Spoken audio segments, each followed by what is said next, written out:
of the day though, thought we'd take a look at IDP Education, requested by a viewer, San, as the company's student placement volumes face threats by migration restrictions. In Brokerland, Jefferies sees potential downside risk to IDP first half FY24 estimates due to lower student intake in the coming months, possibly seeing a 17% decline in international students coming to Australia. The broker also sees downside risk to the company's second half 24 student placement volumes. It maintains an underperform rating. Does it still offer long-term investment prospects? Andrew Wielandt, what do you reckon? With IDP, is it going to suffer because of, well, it's not really a crackdown on migration. If you look at the announcement yesterday, it's blatantly obvious that the federal government has lost control of migration and is saying, oh, we'll just bring it back to what we estimated in the budget. Well, that's what we all thought you were doing. Yeah. Lots of moving parts on that question, Koshi. I'll stick to IDP or IEL for those playing at home. I mean, I'm just looking at the chart. The chart looks dreadful. And I'm also looking at the percentage shorted.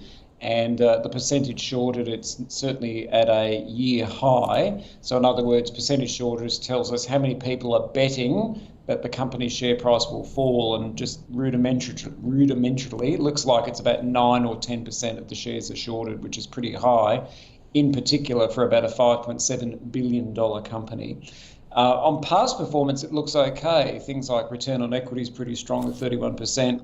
And it's got strong, well, prior to the last couple of days, strong forecast earnings per share growth. But it's always been expensive, Koshi, always been expensive, trading at around 32 times earnings relative to the market, which is sort of around that 14, 15 times. So even without that sort of most recent news, and we covered this back in September, and I was a bit cautious in September, thankfully, because we're about $4 cheaper than it was then now.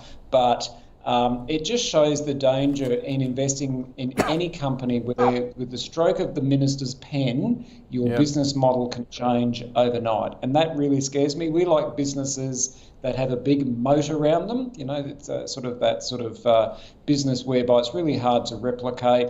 Not immune to regulatory change, but it's pretty hard. This unfortunately doesn't fit that criteria. So for the political stuff you just spoke about, from a valuation point of view, I can think of plenty of, and the shorting, I can think of plenty of reasons not to be there. So thanks, but no thanks. Henry, it used to be a darling, didn't it? Just a license to print money. So did I. Yeah. I used to be a darling as well. Shout out first of all. In whose eyes? Well, my wife. Shout out to Dr. Stewart, who is a big fan of the show. All right. Apparently. So shout out to Dr. Stewart in that one. IDP Education. Well, it's kind of being hit on a number of fronts, isn't it, Koshi? Yep. The whole immigration thing. Yep. And it was not that long ago, I think it was a couple of weeks ago, that we were hearing about the agents, how much they were being paid to harvest overseas students, which came as a bit of a shock to me, I must admit. There was a huge amount of money that the universities are paying. Massive to direct these companies to send their students here rather than Canada or... Yeah, I'm not saying that IDP is involved in that, but certainly the agents are a funnel for IEL or IDP into this country. And of course with the clampdown, I guess, on the immigration front that we've seen from the government in the last few days, it doesn't hold a lot of appeal for this one, does it? No. I mean, there's not much to like about it. People got pretty excited, I guess, at the end of COVID that the Chinese students were going to return en masse. I don't think we've seen that. The COSI-LIV, the cost of living, as everyone's talking about, has made Australia probably quite an expensive destination for students to go to. And I think there's a number of barriers that now are being put up. And really and truly, IDP for me is just not on my radar at the moment. As I say, we all got excited. Just been punished though, hasn't it? Has been punished, but as Andrew says, it's still expensive, so it could be punished more. What has happened in 2023 is, I've got to say, we always talk about investment from the long side of things, but shorters have done extraordinarily well this year. If you were short stocks, specific stocks, you have had a knockout year. probably more so than being long stocks.